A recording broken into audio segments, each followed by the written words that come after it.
আমরা মধ্যবিত্ত ঘরের মেয়ে, আমরা রোজ আগুনে পুড়ি, আমরা বিষের জ্বালায় জ্বলি। যেই হাতে হাত রেখে জীবন পার হওয়ার কথা ভাবি, সেই হাত আমাদের শ্বাসরুদ্ধ করে। আমরা তবুও সহজে আসি না ছেড়ে। সমাজ কি বলবে এই ভয় দিনরাত তাড়া করে। রোজ খাঁচার ভেতর টানা ছাটকায়, নিশ্চিত জেনেও উঠতে পারবো না কখনো। যদিও খাঁচা খোলা হয়, আমরা যে একেবারে চুপ থাকি তা নয়। আমরা চিৎকার করি, তর্ক করি। সমাজ বলে মুখরা তো ভারী, আমরা তবুও বলি না, যাও সংসার তোমার সাথে আরি।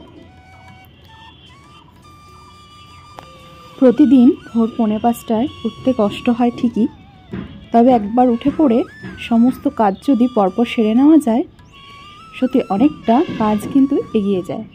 সকাল সকাল কাজ সেরে তুমি রান্নাবান্না সেরে সারাদিন বসে থাকো। এখন ঘড়িতে সময় সকাল 7টা বাজতে 5-10 হবে, তাও 7টা বাজেনি। তো আজকে অনেক সকালেই আমার কাজটা সারা হয়ে গেছে, কারণ আজকে আর বসিনি। ভাবলাম একবারে স্নান টান কমপ্লিট করে নিই। তো সমস্ত কাঁচা টাচা করে স্নান করে চলে এসেছি ওপরে, জামা কাপড় কাটা মেলে নেব। গুড মর্নিং বন্ধুরা, আমি নবনীতা চলেছি তোমাদের সামনে সকাল সকাল আমার ডেলি লাইফস্টাইল একটা ব্লগ নিয়ে। তো দেখো আজকে হোলির দিন, দোল পূর্ণিমা। তো চলো সকাল সকাল ঘুম থেকে উঠে পড়েছি, সমস্ত কাজবাজ সেরে স্নান করে ওপরে এসে জামা কাপড়গুলো মেলে নিয়েছি। তো নিচে চলে যাবো, গিয়ে সুন্দর করে পুজোটা দিয়ে নেব। আজকে যেহেতু দোল পূর্ণিমা, তো আমার গোপুক সোনাকে সুন্দর করে একটু আবির টাবির লাগিয়ে দেবো।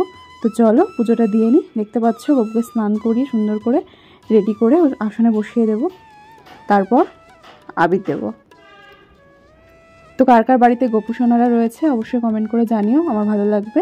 তো আমার গোপুসোনা কিন্তু খুবই ছোট্ট গপু, দেখতে পাচ্ছ। তো চলো এবার ওকে সুন্দর করে আবির লাগিয়ে দিই।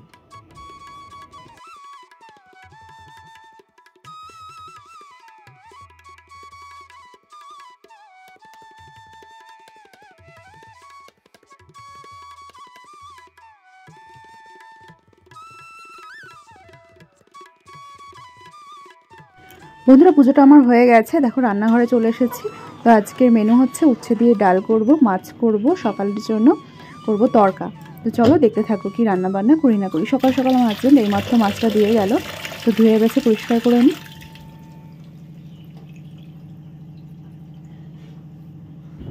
আর আজকে টিফিনে করব তড়কা, সেই কারণে আগেই পুজো দিতে যাওয়ার আগেই তড়কাটা আমি সেদ্ধ বসিয়ে গেছিলাম। তড়কাটা দিকে সেদ্ধ হয়ে গেছে, আগের দিন রাতে ভিজিয়ে রেখেছিলাম। তো এবার রান্নাটা করে ফেলবো। আর দুপুরের জন্য করছি ডাল, উচ্ছে আলু একটা সবজি, মানে একটা তরকারি টাইপের। আর করব এদিকে সমস্ত সবজি দিয়ে একটা পাঁচমিশালি তরকারি। এদিকে তরকাটা আমার হয়ে গেছে, ডাল হয়ে গেছে, সমস্ত রান্না বান্না প্রায় কমপ্লিট, শুধুমাত্র মাছটা বাকি আছে। মাছটা করলে আজকের মতো রান্না এখানেই সমাপ্ত। তো চলো রান্না বান্না করে আবার সোনাইকে নিয়ে একটু দোল খেলতে হবে, মানে ও তো আর খেলার কাউকে পায় না, ও নিজে একাই খেলে। তো একটু রং টং গুলে দেওয়া এসব রয়েছে। তো দেখো ওর কাণ্ড ও যেহেতু বাড়িতে একাই থাকে, সেভাবে পাড়া টাড়ায় কেউ বেরোয় না, কেউই বেরোয় না, তো ও সেই কারণে বেরোয় না। তো বাড়িতে এভাবে হোলিটাকে এনজয় করে। সকালবেলা সকলের পায়ে আবির টাবির দিয়ে প্রণাম করেছে বড়দের, তারপর আবির নিয়ে একটু খেলেছে, কিছু শর্টস বানিয়েছে আমার সাথে উপরে গিয়ে। এরপর ও স্নান করবে এখন। তো এই জলে রঙা, মানে জলে গোলা রং দিয়ে খেলছে। তো আবার চলে আসছি সন্ধ্যার টাইমে। আমি একটু বেরিয়েছিলাম, আমার কিছু কাজ ছিল, তো ওর জন্য একটা পুতুল নিয়ে এসেছি, সাথে ওর কিছু ক্লিপ গার্ডার ফাডার সমস্ত ফুরিয়ে গেছিলো, তো সেই সব নিয়ে এসেছি। একটা ফ্রুটি নিয়ে এসেছি, তো চলো দেখিয়ে নিই কী কী নিয়ে এসেছি।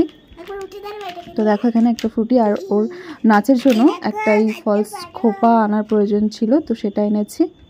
তো দেখাচ্ছে পুতুলটা ওর থেকেও বড়, তো সেই কারণে। তো চকলেট কিনছিলাম, হঠাৎ পুতুলটার দিকে চোখ গেল একটা দোকানে, তো সেই কারণে নিয়ে চলে এসেছি। এই যে ওর জন্য অনেক হাবিজাবি নিয়ে এসেছি, তো এগুলো একদিনও খাবে না, রেখে রেখেই খাবে।